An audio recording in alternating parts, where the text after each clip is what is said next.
So we're going to get about a minute after, so we're going to get started. I'd like to welcome everyone to today's Council of Graduate Schools webinar on global perspectives, transdisciplinary and transnational research in Africa.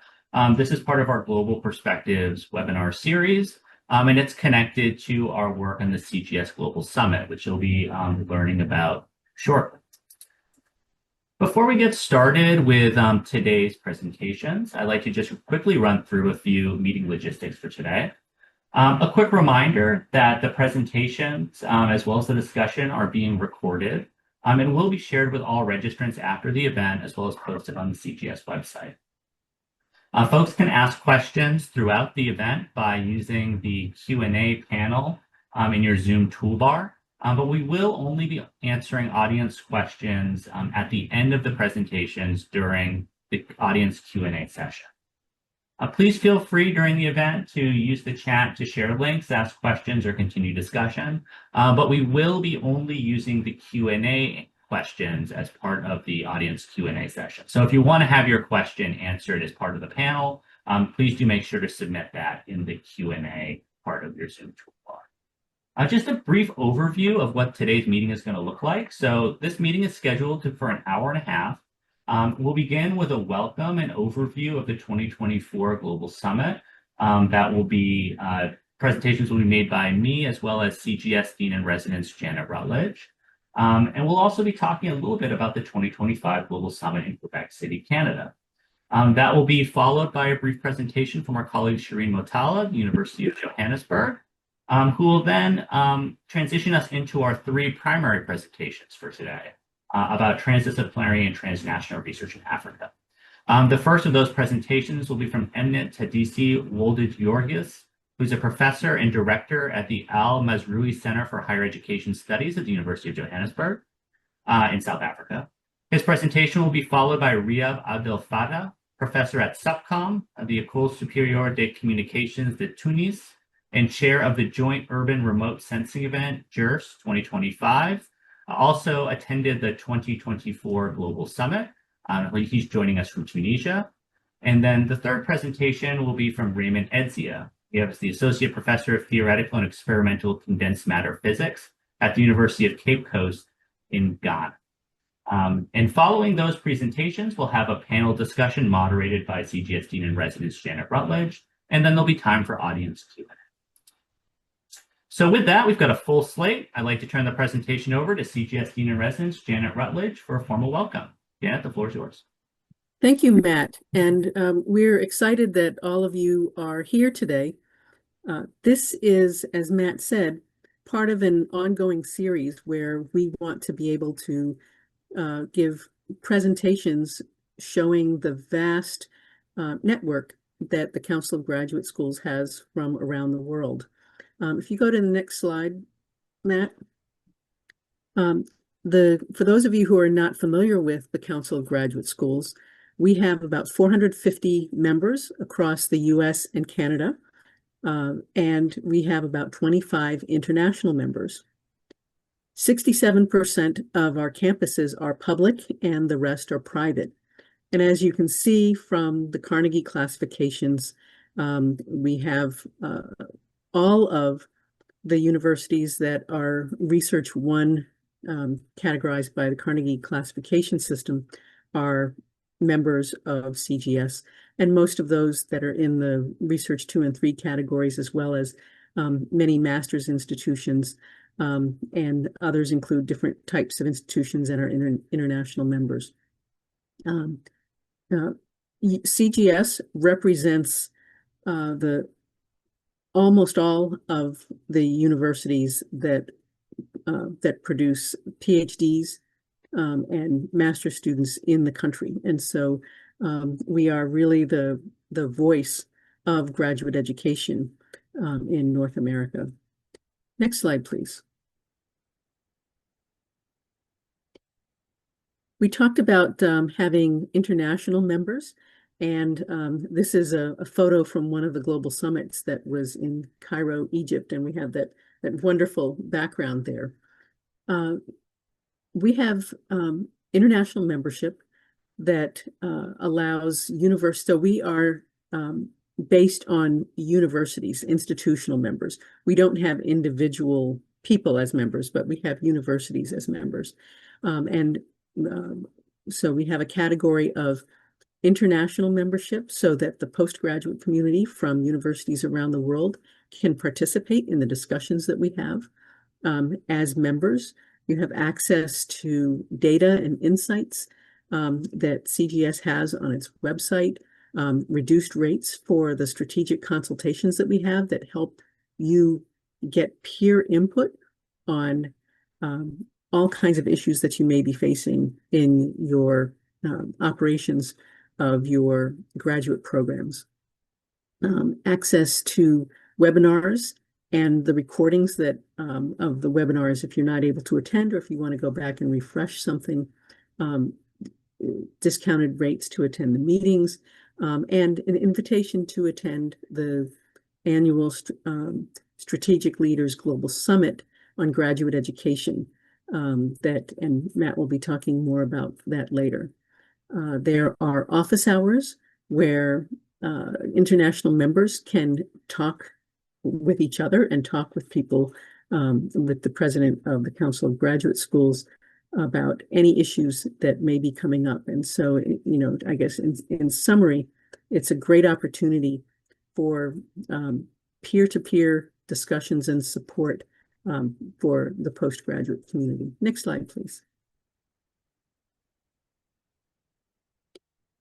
So each year, we hold a global summit for graduate leaders. It's held in the fall. It varies a little bit, usually late September to early November, depending on the location. It's hosted by a different university each year. So been in many different countries. There's always a topic that is central to international graduate education. And everyone who attends also gets a chance to participate because it's really a forum for sharing and exchanging ideas. Next slide. The Global Summit that was held last fall was hosted by the University of Guadalajara in Mexico. It was held in October. The topic was Transdisciplinary and Transnational Graduate Research to Solve Global Grand Challenges. And this webinar is a follow-up to that activity. One of the goals that CGS has is to bring more universities into our network of networks from the Global South. And so we had one of these webinars that was focused on transdisciplinary and transnational research in Latin America. And now we're doing one that has representation across Africa. Next slide, please. Take it away, Matt. Thank you, Janet. So I just want to talk quickly about some of the takeaways that we had from last year's Global Summit. So every year as part of the summit, we close with a session where we try to come together to talk about what are some of the core themes or ideas that emerge from discussion during the summit. And then we want to put those together into two documents. One is a set of principles, and then the second is an action-oriented action plan document to try to think about how we can make these principles into an actual reality on our campuses and our universities and our communities. And so I really just wanted to highlight a few of the principles here. On the last slide, there was a QR code that will let you access the full report that includes all of these principles as well as the action agenda and the papers presented. But the four that I really want to call out are that we're going to talk about more today. The second principle of recognizing that transdisciplinarity is a process, not an outcome, and will require support from and collaboration with the disciplines. Also, point 3, which is prioritizing sustainable solutions that address long-term impacts on society. Principle 6, including diverse voices, particularly those from the Global South and Indigenous communities, when establishing transdisciplinary and/or transnational research collaborations. 7, about supporting the development of graduate curricula that align content knowledge and research modality with the jobs of the future and a lifelong learning mindset. And then finally, number 11, promoting a network of networks approach to sharing best practices and promising models for transdisciplinary and transnational research. And you'll see a lot of these principles in today's presentations. And you'll also see a lot of these principles in the larger work that CGS does working with our international members and the international higher education community. I did just want to close with a quick comment about the 2025 Strategic Leaders Global Summit. So we have that coming up September 28th through 30th in Quebec City. It's being hosted by the Institut National de la Recherche Scientifique, or INRS.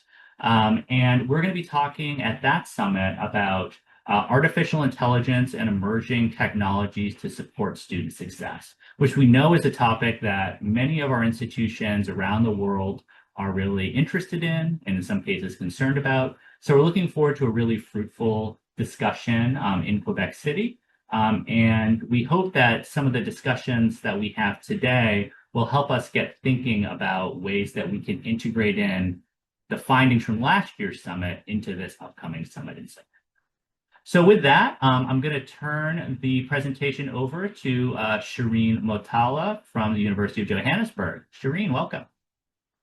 Thanks very much, Matt and Janet, and to all the presenters today. I have been associated with the CGS for some 10 or 12 years, so it's a great honor to be part of this global meeting once again. I think one of the ambitions of Susanna Ortega, the president, the outgoing president, has been to build the Global South Network. And in pursuance of this, she has worked very hard. We had a summit in Johannesburg in 2018. We had a summit in Mexico. We've had a summit in Cairo. We've had summits in Singapore. And I think the starting point for all of that was that global discourses can be shaped by various actors, but including by promoting robust dialogue between the North and the South. So today's event and the one that happened a few weeks ago with our colleagues from South America is sort of part of that.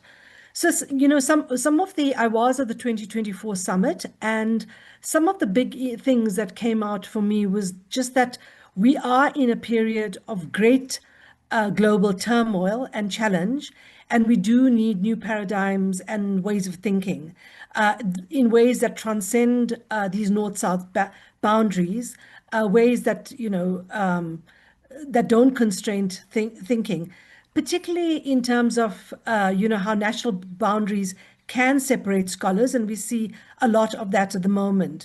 I think my big take-homes from 2024 summit on the topic that's under discussion today was that how important it is to look at cross-disciplinary boundaries to create new knowledge, how we need to address, which is a pressing issue now, particularly in the US, across international boundaries to create international experiences for graduate students, and most importantly, how do we foster research collaborations between ourselves to speak to some of these global challenges.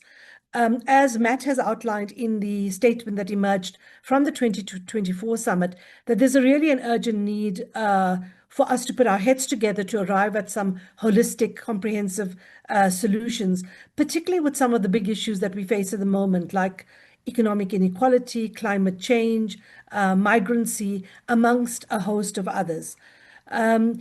I have been particularly attracted to the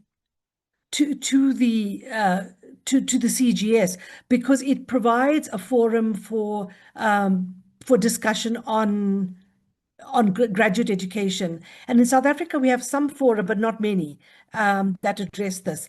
So I think in the African context, and that's the focus of today, higher education institutions are working in different ways to address concerns and emergencies. There are a number of crises, including socioeconomic challenges, environmental disasters, wars, all of which have significantly impacted and shaped research agendas. And I think our colleagues from Africa today will speak much more to this. In South Africa, in particular, we have faced the ongoing energy crisis and what we term as a load shedding. And clearly, also, the COVID-19 pandemic has highlighted the need for new types of ways to create responsive healthcare systems. And I think the pandemic was a good opportunity where we saw extensive North-South collaboration in terms of scholarship and the development of vaccines and other things. I'm going to conclude just now, but just quickly, I think the African continent faces unique challenges, which I've spoken to already, and we all need to work together to meet our mandates to address these pressing problems confronting education in general and higher education in particular. And I think the issue of multidisciplinary, transdisciplinary research is absolutely necessary to address this. I think what we're also so aware is that we have multifaceted and interconnected global challenges. And so we do need an integrated approach that builds on transdisciplinary knowledge. I think the other big concern for all of us is how do we aim to produce higher education institutions that are socially just and ethically responsible, and so also take account of the vast planetary issues that we face at the moment. So that's just by way of introduction. I'm thrilled to be here with my CGS colleagues and my colleagues from the African universities. And I want to hand over to my close colleague and esteemed scholar, Prof. Emnet, who will do the first presentation. Thank you very much, colleagues.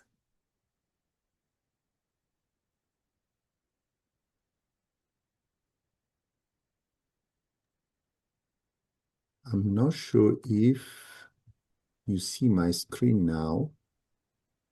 We do. Oh, perfect. Thank you so much, Shireen. Good afternoon, good morning, depending where you are, colleagues. And thank you for the kind invitation to be part of this important conversation. I won't be so detailed. I wanted to just provide a general overview of the whole topic of transdisciplinarity and transboundary research in Africa, because the topic, especially in relation to postgraduate program, has gained increasing attention across the African higher education landscape. And yet it remains also a relatively recent and evolving discourse. And this is partly because for decades, African higher education system have largely perceived the traditional status quo, maintaining rigid disciplinary boundaries and academic structure inherited from colonial models. So this system have often privileged compartmentalized knowledge production at the expense of integrative thinking and social responsiveness. Thus, at the moment, there are lots of discussion on the future of postgraduate education in Africa, questioning whether this conventional framework are adequate to address, as Shireen indicated, the complex and interconnected challenge facing the continent today. So just to give you a little bit of a background, historically, of course, as we all know, Africa inherited a colonial higher education system, which are conservatively structured along rigid disciplinary boundaries, especially targeting narrow disciplinary issues and sector-specific challenge, often in isolation and without a comprehensive integrated approach to knowledge production and social development. So as a result, graduate research has remained largely confined within the narrow disciplinary silos and national frameworks, limiting its capacity to address the continent's most pressing and interconnected challenge, such as climate change, public health crisis, youth unemployment, system inequality, and governance failures, So these challenges are inherently transdisciplinary and transboundary, necessitating integrated approach to knowledge production. So the argument is that if African higher education is to become transformative force, we must rethink and reconfigure how graduate research is conceptualized and conducted. And this entails fostering a transdisciplinary approach, strengthening, collaborative networks across borders, and ensuring that research agendas are more responsive to societal needs and aspiration. In this discussion, I think it is important also to distinguish and link at the same time the concept of transdisciplinarity and transnationality. Transdisciplinary research, by its nature, move beyond, the confines of academic disciplines, and it brings together, diverse form of knowledge, including, those of communities, civil society, industry, and policymakers. And this inclusive approach enables the co-production of knowledge that is socially robust and contextually grounded. And as the scholars which are cited here argues, transdisciplinarity is essential when dealing with complex real-world problem that cannot be solved within a limited of a single discipline. Complementing this is the notion of transnational research, which involves scholarly collaboration across national borders. And this form of research fosters a sharing of infrastructure, expertise, and research priorities. As Tafarra notes, transnational collaboration is particularly crucial for African higher education, where resources are often scarce and challenges are shared across borders. So these two paradigms offer a powerful framework for imagining, graduate research in Africa, one that is integrative, inclusive, and globally connected.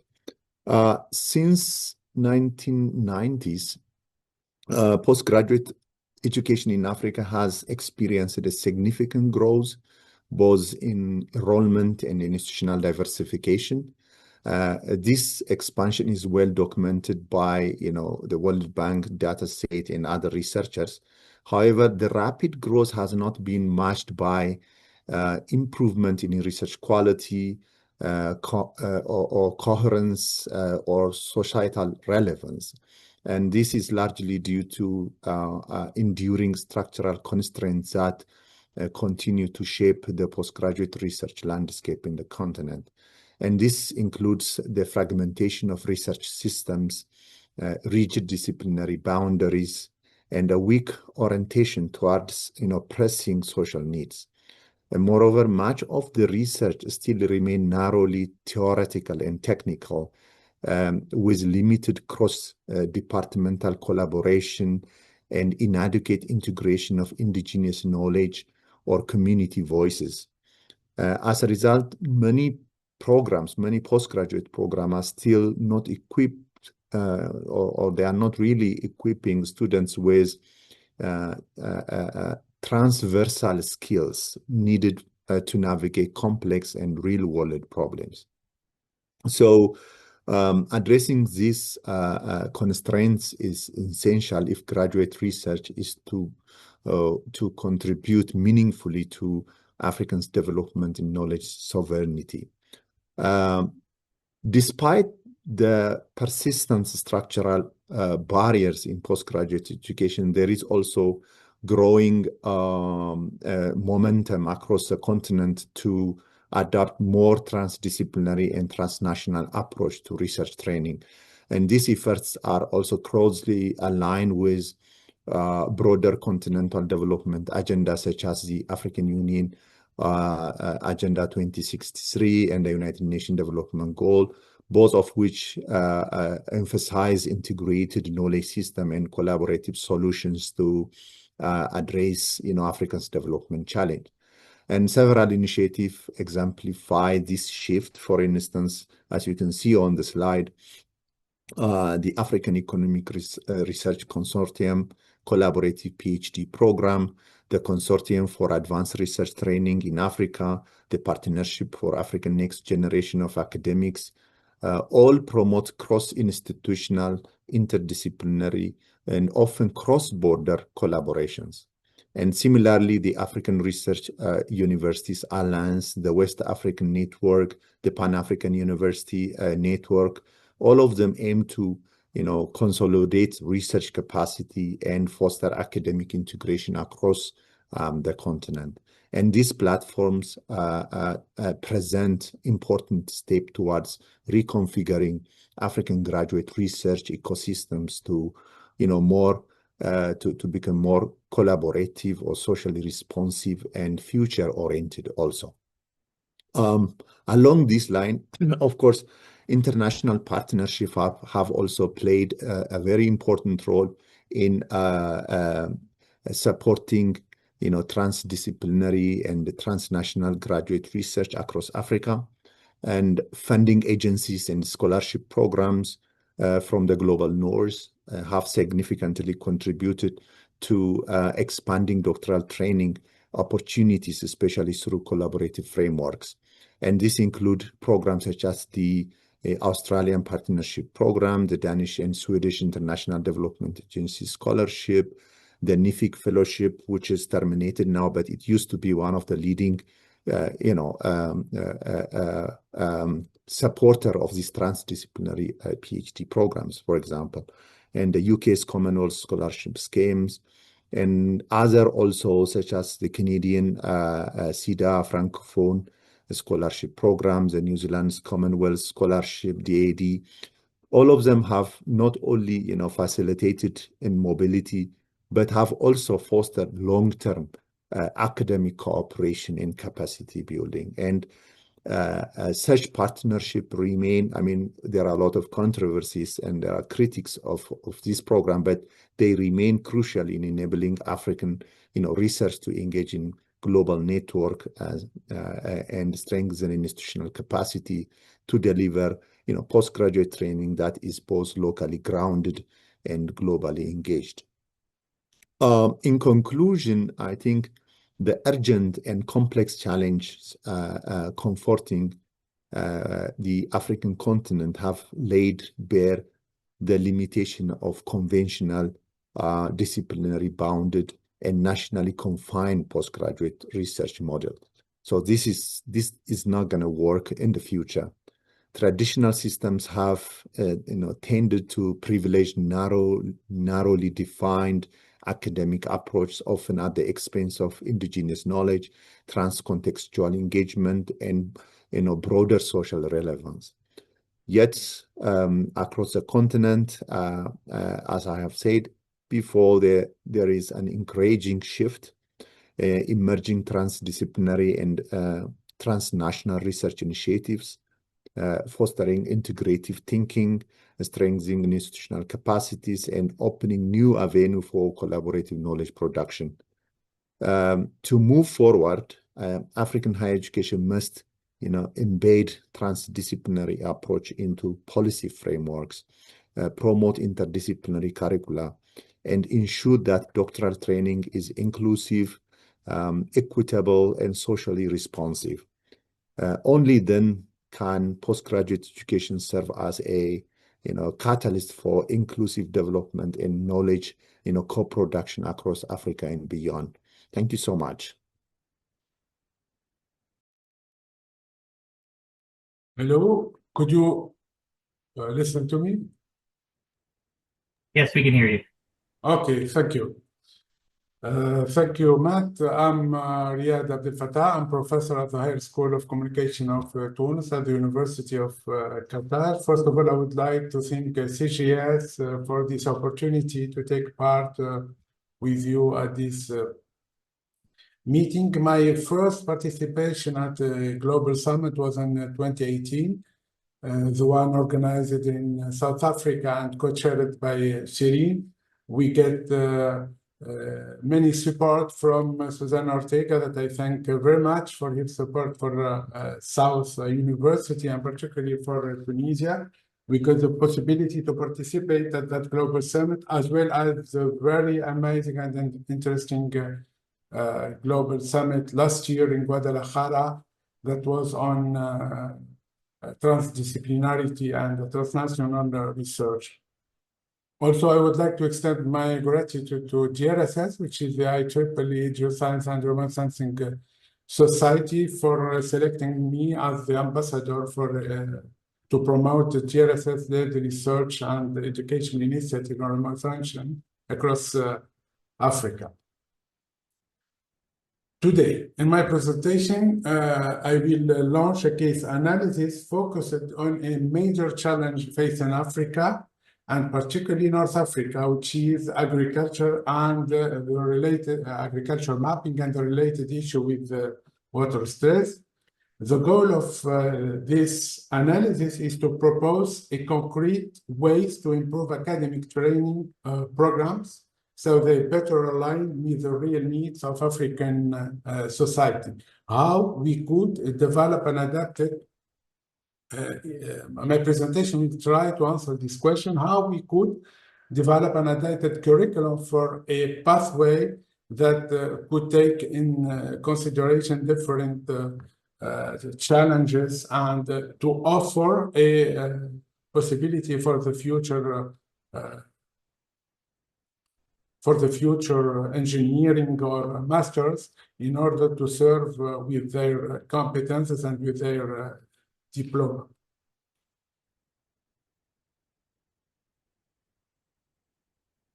Then, through this presentation, I'm calling for a reimagining of graduate education in Africa through a transdisciplinary and a transnational approach. In the face of interconnected crisis, we must train specialists or engineering who can work across disciplines and borders.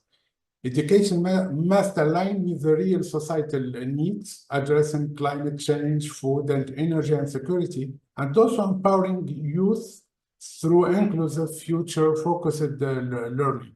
In North Africa, challenges like water scarcity, youth unemployment, and climate vulnerability are especially urgent. Transdisciplinary education can drive innovation and entrepreneurship by turning graduate programs into ecosystems where students co-create solutions with community, also with institution and industry, both locally and globally.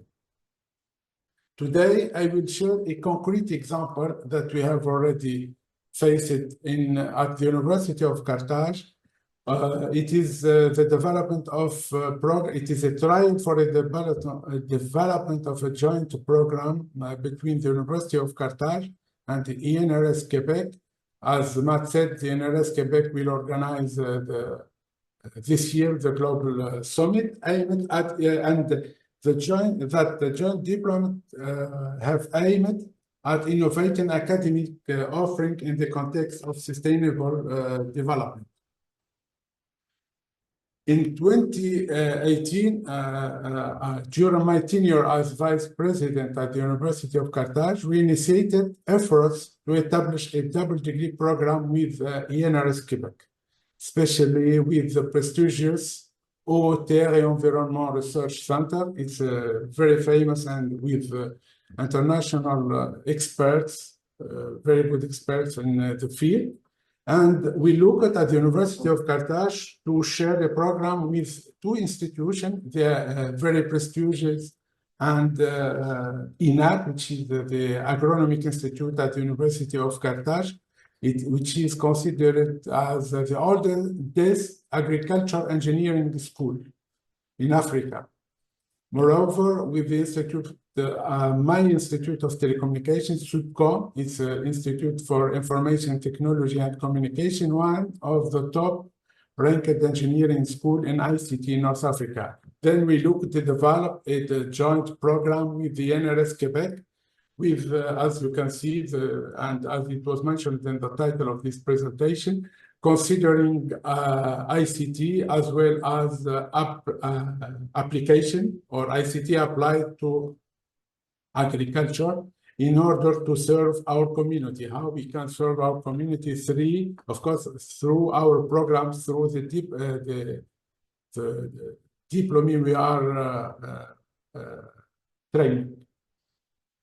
Then our vision was to design a multidisciplinary program that would empower future engineering from both institutions with strong expertise in agronomy, while also equipping them with the ability to develop innovative digital solutions tailored to environmental challenges, ultimately enabling them to establish themselves in Tunisia and contribute to their skill locally, which is here mentioned in French in red, obligation de passer le PFE en Tunisie. It is an idea how we can get a robust training, a robust capacities building in agronomy, in ICT, and we can offer an ecosystem for our engineering and retain them here to work in Tunisia and to serve their state. Unfortunately, the strong disciplinary boundary between the different institutions within the consortium hindered the implementation of the double degree program. What I am proposing here today is a renewed approach for the same program, but one that breaks down these silos to foster true interdisciplinary collaboration and enable the successful development of integrated academic path. And I think that you have already understand that I am aiming to look how transdisciplinary could help in solving such problems that we have faced by the past. My presentation outline will span around 3 points. I will give you the exact history of our shared vision between both institutions of the University of Carthage, SUBCOM, ICT institution, INAT, the agronomical institution. After that, I will give you an idea about the contribution of AI to agriculture. Here it is the briefing before the global summit of this year, which subject is on AI, and I will finish with how transdisciplinary could solve such a problem. Then the emergent need for, I will say, the bring together both institutions of the University of Carthage has emerged in 2016, following a record citrus harvest in Tunisia. And unfortunately, the necessary infrastructure for storage, marketing, and transportation was not in place to support our production area.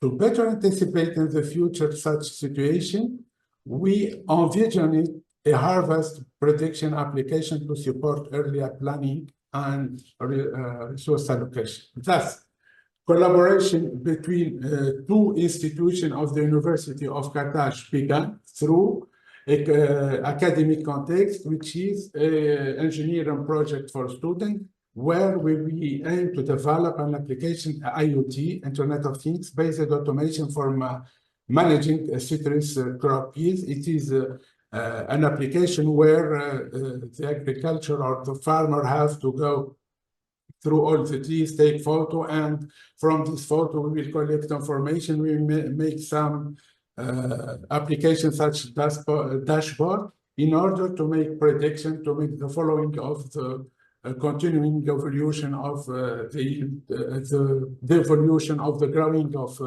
the citrus. Of course, this was not possible at the time, as if we consider a different institute with different competences, it is not possible. We have to merge between between different teams within both institutes. And this was the first need that we have already noticed in order to be able to develop such application. PIST here is Projet d'intégration des systèmes télécoms. It's a project that the engineering student has to develop in order to show that how they could use all the mathematics, all the programming and developing techniques, data analysis, and everything they have seen within 2 years of engineering to solve a given societal problem.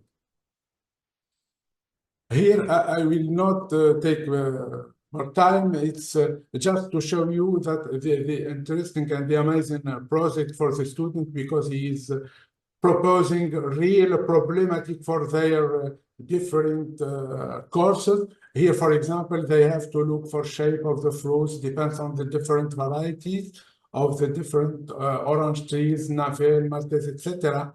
And it is a classic application for computer vision, where they have to detect, to extract, to make classification, segmentation, etc., considering different features like color, juice content, maturity index, and acidity. And in order to go to another gap, which is a decision about maturity or not, they need students from, of course, the Agronomic Institute, and of course, supervisor from there also, in order to be able to convert this digital information and this digital account that we are extracting from the images in this case, in order to be able to convert it in a biophysical parameter that could be converted to physical measures. Then this project was divided in 3 different components, in 3 different cluster of projects. The first one was the installation and activation of a wireless sensor network. We need students that are competent in network, and they are motivated to work in installing different Internet of Things, wireless sensor network on the test field, in order to install the radio modules with the transmission, reception, antenna, etc. And also they have to understand what are the communication protocol. The second part is about connecting all of these information with a PC, personal computer, in order to make control and make the programming module. Here's the computer vision second cluster project, where they have to make image analysis for the segmentation and classification of the citrus. The last one is they have to create a 3D reproduction, a 3D twin of the trees, after acquisition of stereoscopic pairs from the test site and from the trees, and start implemented in the test site. The third part of the project, third team of students that worked on data acquisition and interface development on a mobile platform. Here they have to digitize a map where they have to implement all the different wireless sensor network and to connect them through a direct link, or also through a mobile communication, 3G, in order to be able to query and to ask for remotely these different sensors and to take measurements on the field. Of course, we will get all this information on the dashboard, and students have to make the decision after that, after analyzing different data. This was the project, and this was the need that was really a real need, that was not possible to develop it with engineering diplomat from the different institutes apart. And there was a big need to merge both competencies in order to develop a solution. That was in 2016. In 2023, I'm proposing for you here a publication that was made in Sensors journal, and you can see it is almost the same application that we have tried to develop for the prediction of the yield of a citrus tree, and of course much more ergonomic, much more optimal, with using machine learning, deep learning, and the different more accurate and more higher resolution data acquired with UAV. Then just to show you here that the need is global, and the same application could be developed for regionally in Africa and even in Latin America or also in America. But what will make the difference? We have to look to, as I mentioned at the beginning of my presentation, to an adapted application, to an adapted solution for the specific problem of the studied area or the studied region, example, Tunisia, Africa, or other. Now I'm moving to the second point of my presentation, and I will try to show how AI could contribute to agriculture mapping or to solve such problem. If I recall this map, I told you that the map digitized by the student will serve in order to implement the different wireless sensor network in order to query them and take the data from the field. In order to get a more accurate map, we can now, it is possible to get a coarse resolution map from Map GPT that could produce for him through an LLM.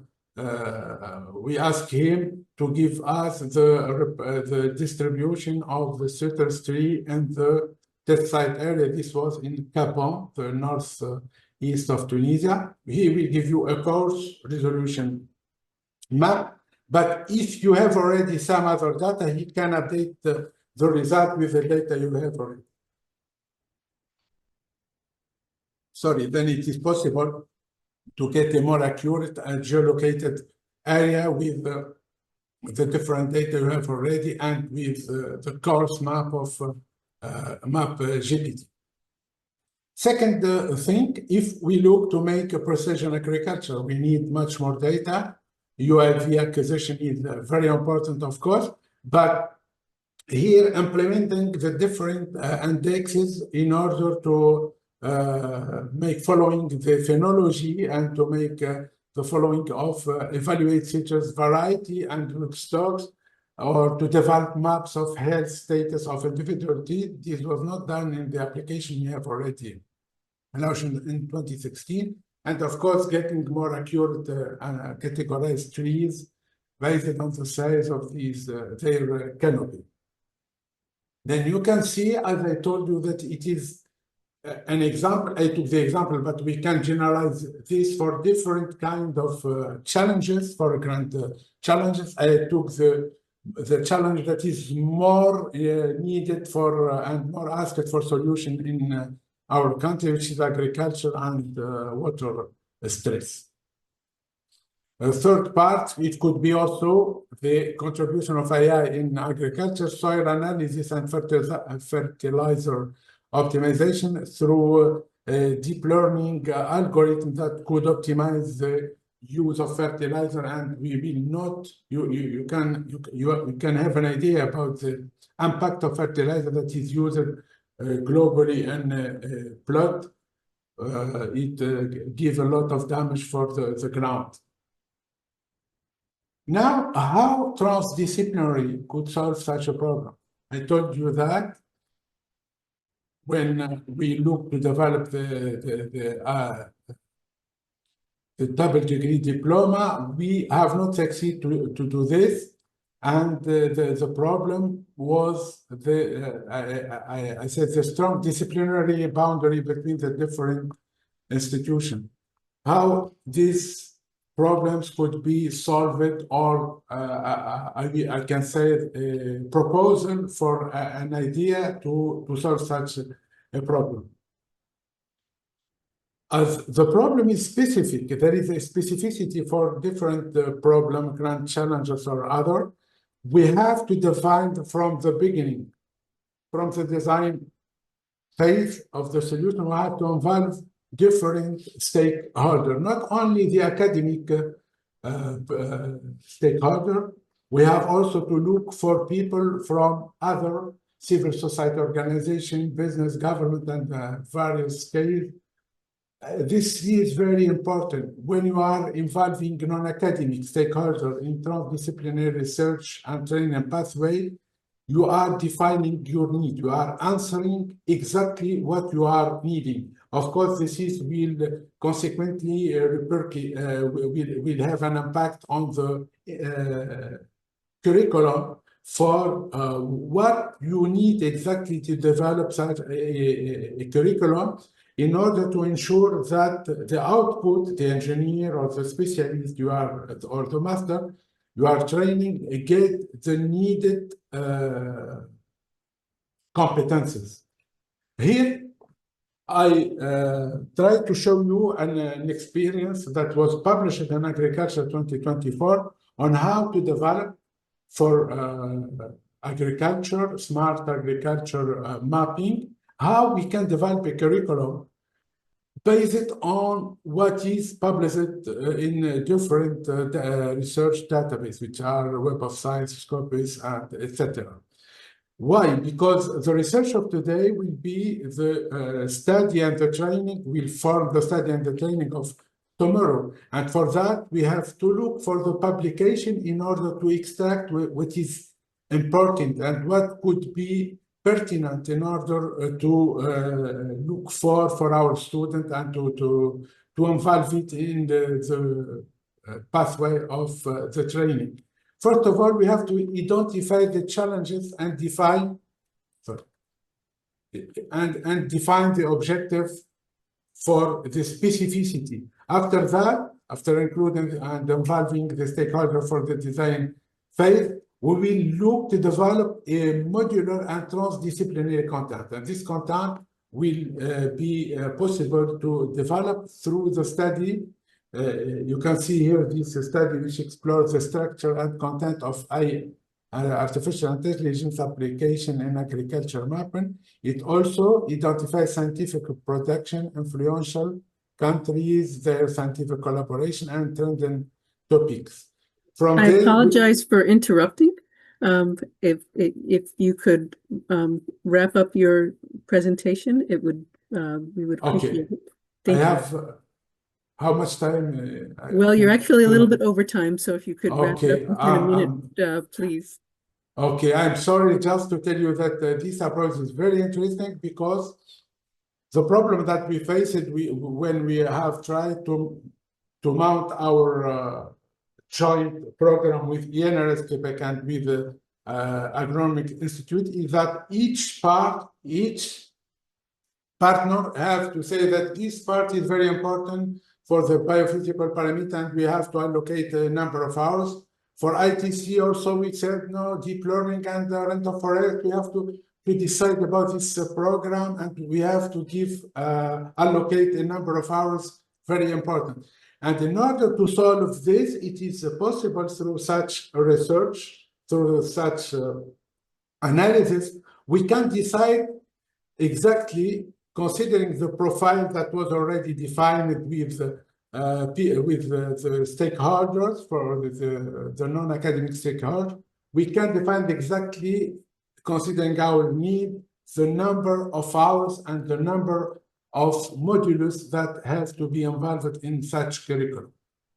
That's all for me. Thank you. I hope I was clear, and this is the end. Just to tell you, thank you for your attention. And as Matt introduced me, I was the general chair of the JURS, Joint Urban Remote Sensing event that was held last month in Tunis. It was a very successful conference, and we are launching in September a special call for publication in the IEEE Stars journal. All publications are very welcome, mainly in shape and sustainable cities in Africa. It will be a great opportunity for you to publish in such prestigious journal. Thank you. That's all for me.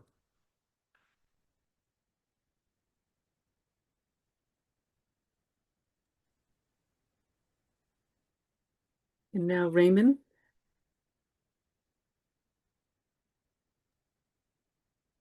Yeah, you will need to take down your slides as well.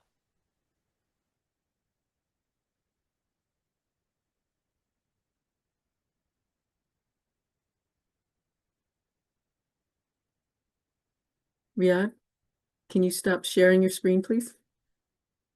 Thank you. Sorry. We seem to have lost Raymond.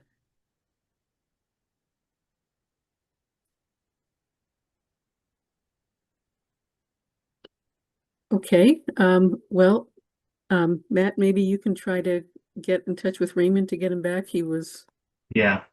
just here, and why don't we go into a little bit of discussion? We've heard two very interesting presentations, and I think that they have set us up for some discussion. So because we are very interested in how this affects postgraduate education, can you talk about what role, and I think you set this up, both of you set this up nicely, what role does transnational collaboration play in graduate and postgraduate student research training at your institution? So Emnet or Riyadh, either one of you. I can start. I think it's very it's quite straightforward in a sense that the challenge that we are facing nowadays, by its nature, demands an interdisciplinary and transnational intervention when it comes to research. So in one way or another, we have to restructure our postgraduate programs and frameworks towards that direction. Otherwise, our trainings and our graduates will be quite relevant in the current complex and quite interrelated social problems that we are facing today. So our university also encourage this interdisciplinary postgraduate trainings as much as possible. But again, we are really working within this rigid disciplinary modes of engagement, which really limits our ability to interact with other disciplines, other departments, other faculties. But we share, for example, when it comes to supervision, we share expertise from different disciplines, sometimes coming from even natural sciences, sometimes coming from social sciences and all sorts of disciplines. So there is that kind of engagement, but it is still premature to claim that we have actually an interdisciplinary postgraduate program at the moment.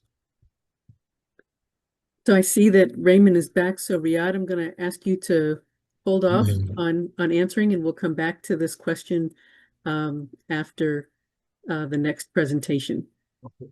So thank you, Raymond. Welcome back. And we have 15 minutes for you to present on your context.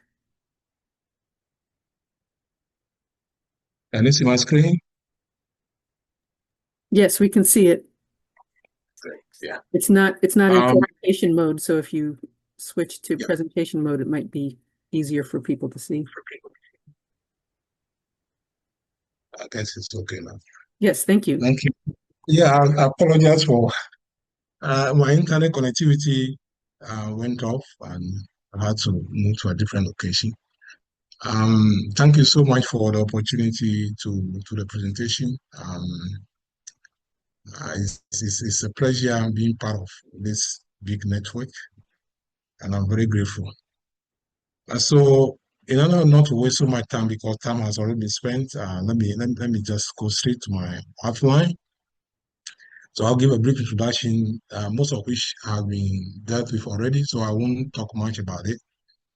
We did some computational physics studies. I'll highlight on that. We also had some collaborations with Ghana's Atomic Energy Commission, and then we also started some studies in astrophysics, which I'll highlight briefly. And so research, as we have all alluded to, has become transdisciplinary and transnational. I think the first speaker talked so much beautifully about it, so I won't go into the details.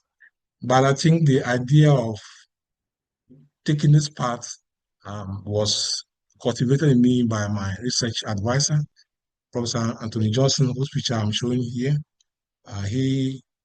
In his lab, we could find students from across the globe,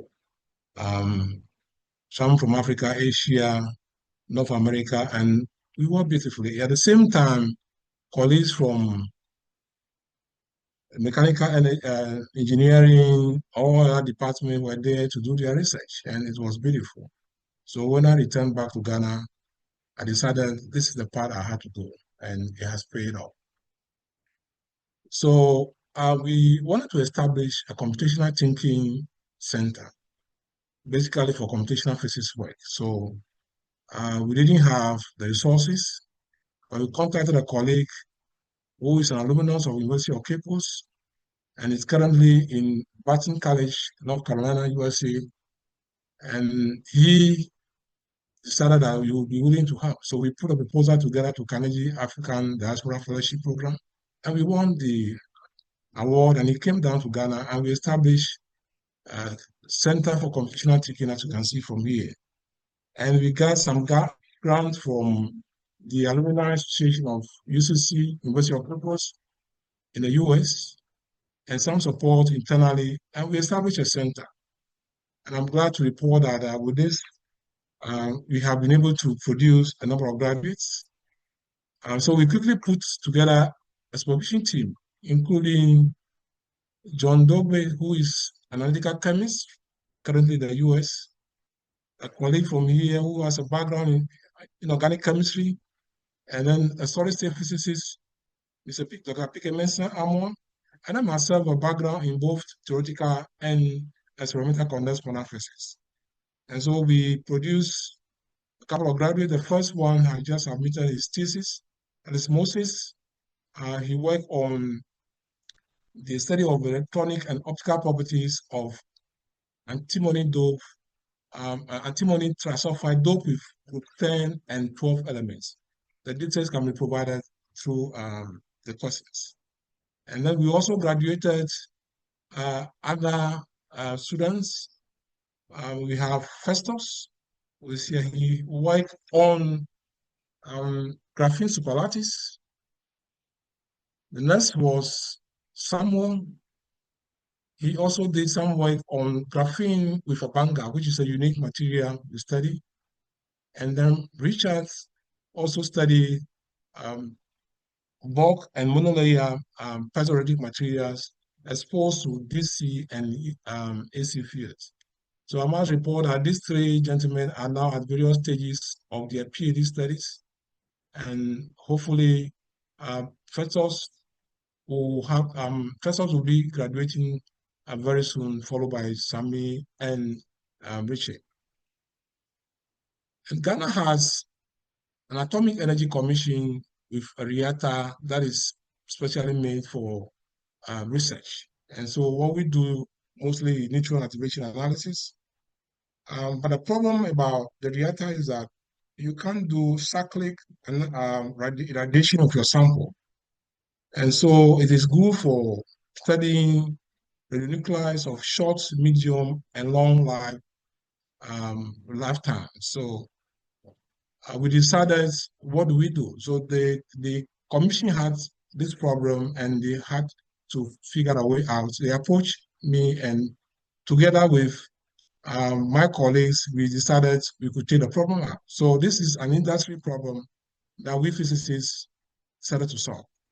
And so we had to make the process cyclic, in which we put our hands to, and we were able to succeed in a way.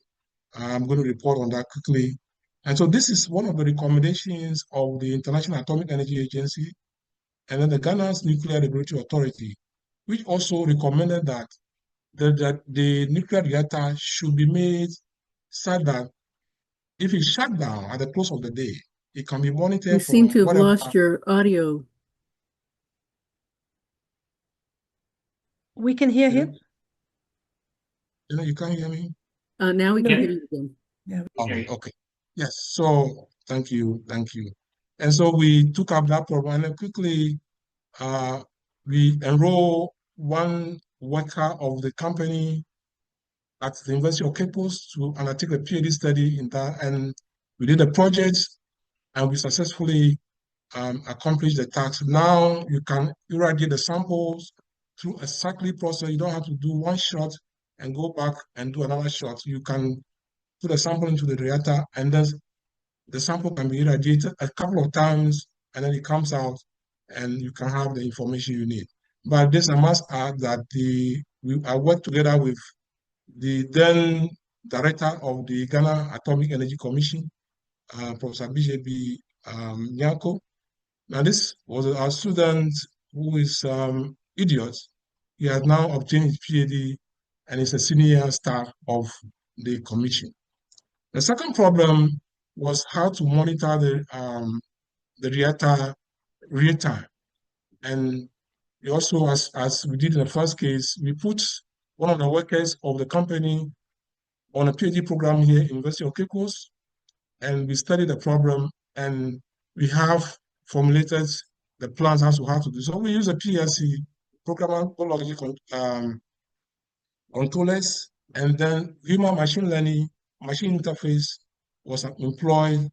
And I must report that Henry has advanced so much in the work. We have published a couple of papers. He's supposed to graduate in July. And so the outcome of the research is that the reactor should be monitored 24 hours, and we have been able to achieve that as well. And there are a few safety requirements that we need to meet based on international atomic energy agencies and Ghana's nuclear regulatory authorities regulations, and we are working on that. Hopefully, this will also be completed very soon. The next project we took up was to do some environmental studies in the capital of Ghana, which is Accra. And we studied the emission from the vehicles and the industries by way of using the rings from trays. And so by studying the composition of the trays, you know which chemicals or elements are being released into the atmosphere, and then we can also determine the ages of these trays. And we did this together with the Ghana Atomic Energy Commission, which was a problem we wanted to solve. And so idiot George Edusei was the one who studied this problem. He's now left the Ghana Atomic Energy Commission. He's an assistant professor in one of the public universities in Ghana currently. And that's this my final work I want to talk about is some collaboration we have with Ghana Space and Science Technology Institute.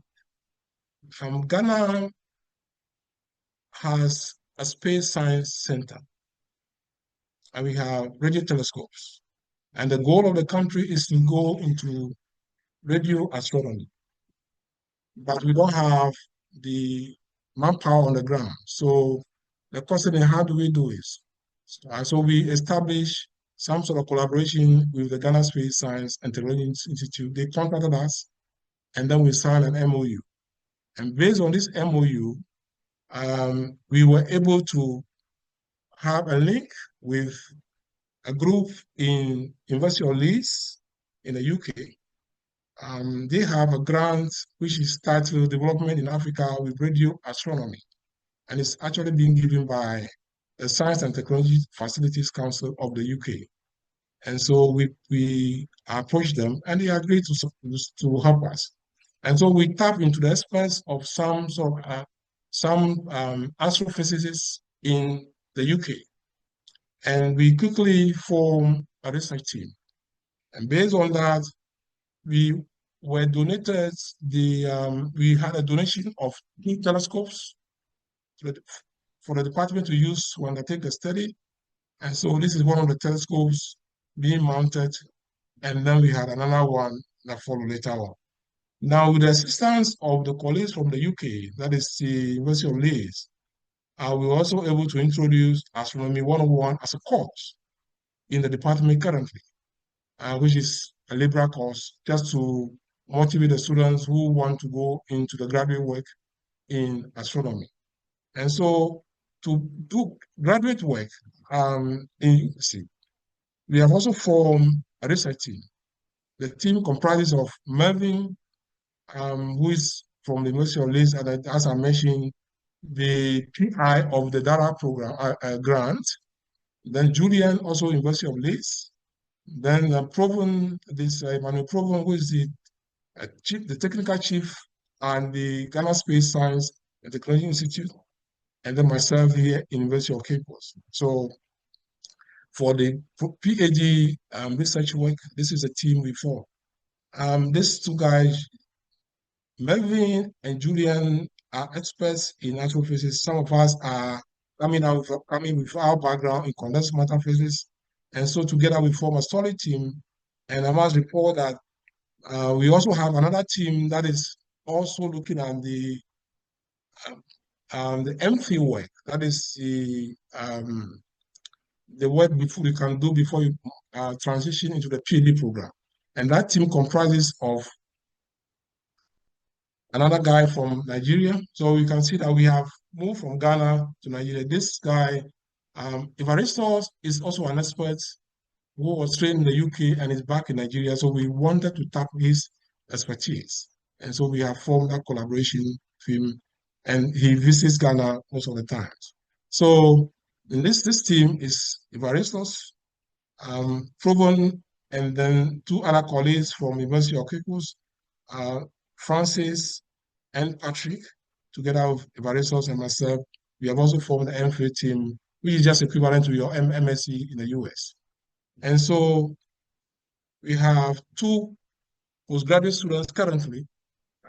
Joshua is an advantage. He will be graduating in August, and he has done so much work in the area of modeling of the environment of the periodic meta-anomalies. And I think I can provide details when questions are asked because of time. And then another graduate student who is Angela. She's also doing her MPhil work. She just started. She's now doing coursework. And her research will be characterization of radio variability of blazes, which is another fantastic area. And I must say that these graduate students are being supported fully by the DARA program of the UK, which is coming through the University of Leeds. Without this support, we will not have been able to do what we are doing. So in conclusion, I must say that transdisciplinary and transnational graduate research in Africa holds an immense promise for academic advancement as well as re-imaging global knowledge production. And so we must encourage our graduate students to bridge disciplines, cross borders, and challenge conventions to conduct research that is relevant, responsible, and transformative. We can see that social problems can be solved through such transdisciplinary and transnational research. Thank you for your attention. Well, thank you very much to all three of our speakers. I think that Matt was exactly right, that many of the principles that came out of the last Global Summit were reflected in the comments from our presenters. So Raymond, if you could stop sharing, we can go into the discussion. And if there are people in the audience who want to pose questions, please use the Q&A button that you'll find at the bottom of your toolbar. So we were talking about the role that transnational collaboration plays in postgraduate student research at individual universities. And we thank you, Emmett, for sharing your comments. And I know, Riyadh, you wanted to say something, and then Raymond, we will turn to you. Thank you, Janet, for this question regarding the transnational dimension. What I can begin to say is that this is a key for our students as it increase their motivation in order to select the subject of their master's or their PhD subject. In fact, having a transnational collaboration or context for the subject they are addressing is very important, because they will get more opportunity to visit foreign laboratories that work on the same thematic, and it could be of great support. In order, there is no need to redo the same thing that was done outside of our country or our region. What we can do is to adapt such solution for our case. After that, it will get more time within their PhD or their master in order to develop much more interesting and innovative solution. I have to say that there is a very good program with Europe. It is Erasmus Plus Yes. project that is well organized and gives a good opportunity for the student to make their mobility in order to get a good experience abroad. Thank you. Raymond, you covered in your presentation really some answers to this question, but is there anything further that you want to add about the role that it plays in the research training? So, does it help produce better students? Do you attract students? Do you help them get ready for careers that are going to solve these really big, challenging problems by having the kind of transdisciplinary and transnational training that you discussed? Yes, thank you, Janet, for the opportunity. The advantage of transnational training of our graduate students is that, as we are aware, in this part of the world, some equipments are not available for students to go into some research they will have to do. And so if I take, for example, the collaboration we have with our colleagues in the UK, the students are supposed to travel to the UK during the summer for 3 months. And there they get opportunity to use equipment which hitherto will not be available here. So they can have world-class training. And when they get back home, they're in position to train other people and contribute to solving national problems. And also, the another aspect is that some students have some limitations, especially financial. And so most of them cannot afford to pay their fees. And so because of obvious reasons. And so some of these transnational collaborations also help them get the necessary funding to pursue their careers. And transdiscipline is also important because research, as we all know, you can have a solution to all the problems. So when you have colleagues contributing from all angles, you can have students trained with a very broad background who will be versatile enough to move from field to field and help mold them into better researchers in the future. Yeah. Thank you. So I'd like to hear your comments about the barriers that you've been facing, and what are some of the things that you've proposed to overcome those barriers. And I think that many people in our audience could learn from the ideas that you have come up with and the experiences that you've had. I think I got trained in the US, as you are aware, University of Maryland, Baltimore, UMBC. So the first barrier on my return was how to get the right equipment to work. That was the first thing, because as you are aware, University of Maryland, but UMBC has Anthony's lab, had all the equipment that you could think of. But having come back home, it was a different story. And so as a researcher, I had to develop ways to do research. And that has to come from collaborating with colleagues across all fields. And so I put out my background, and this is what I have, I'm bringing on board, and what others can bring. And together we do good research. And the second thing is the financial constraint to do world-class research from this part of the world. Unfortunately, our governments don't believe in cutting-edge research, and they want something that will solve day-to-day problems like food. And so, but if you really want to solve a problem that will be generational, you must be looking at the science. And so that issue came up many times, and we proposed as scientists for the establishment of research funds, which of course they are willing to, and then now is happening.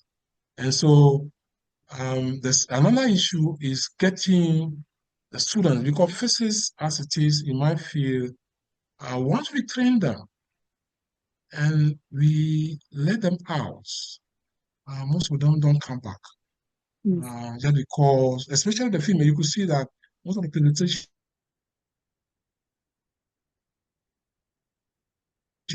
females after the undergraduate program, they get chances to travel outside the country, and then they are absorbed by the systems in which they have been trained. So most of them don't come back. And that is we don't have the role models for the females to pursue the sciences, and that is becoming a problem. And so they want to see female physicists. In our department, for example, we have only one female professor. And the students keep asking, why are we not having more females? And we are working on it. Yeah. Emnet? Yeah, I think most of the points have already been highlighted by Raymond. Just I would like to add in one of the challenge that we have when we think of establishing collaborations with especially African universities is lack of this standard harmonized curriculum between and among various institutions. So we have different standard, we have different way of doing postgraduate trainings.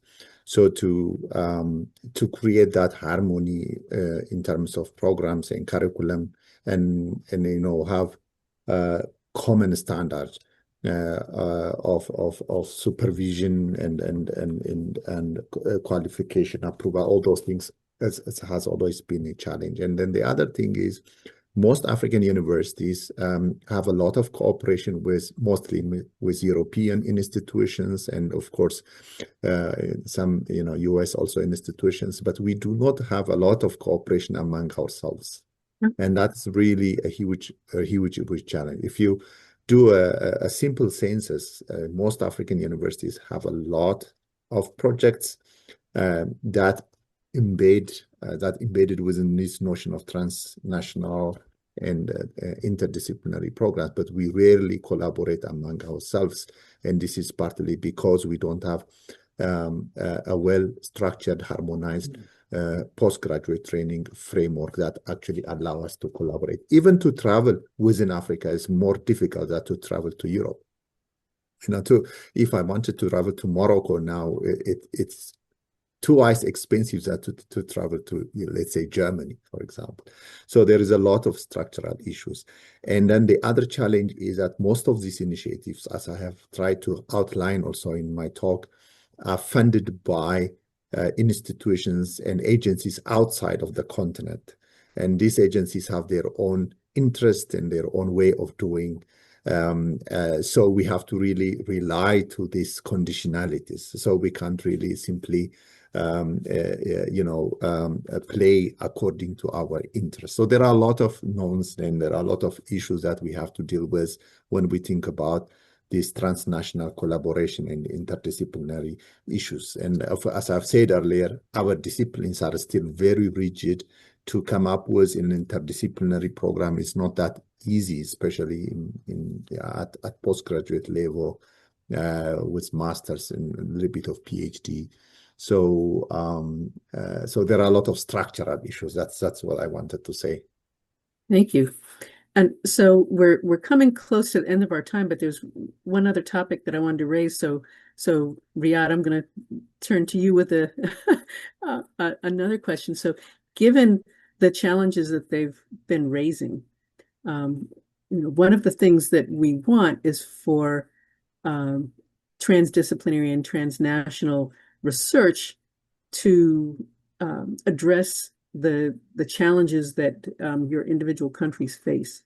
So can you talk a little bit, and your presentation in particular was directly on a challenge that you face, but thinking more broadly as we're looking across all of the disciplines, what are your thoughts on how we can make sure that this research is focused on the needs of individual countries and not just catering to the desires of the funders or the partners that might be in another country?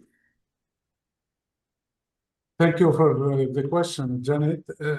For the answer, it is clear that when a funder gives you the money, he will fix all the rules and the subject of the thematic or the problem he proposed to solve. And if you are applying for an European project, for example, all the subjects are defined by the European Union as they are the main contributors to the budget. However, what I found interesting, for example, in Tunisia, we have something like a federation of research project that is a fund given by our higher Ministry of Education. In fact, they are launching PRF, it's a project Recherche Fédérée. And this is very important because they are addressing direct problem and direct grand challenges for Tunisia. For example, the 3 last years, they have addressed problem like terrorism, and they have asked a researcher from social science, from technological point of view, from also humanity to work together. And the funds were given by our ministry in order to produce an exhaustive solution for this problem that Tunisia is facing. Not only Tunisia, but all our neighbors also have the same problems.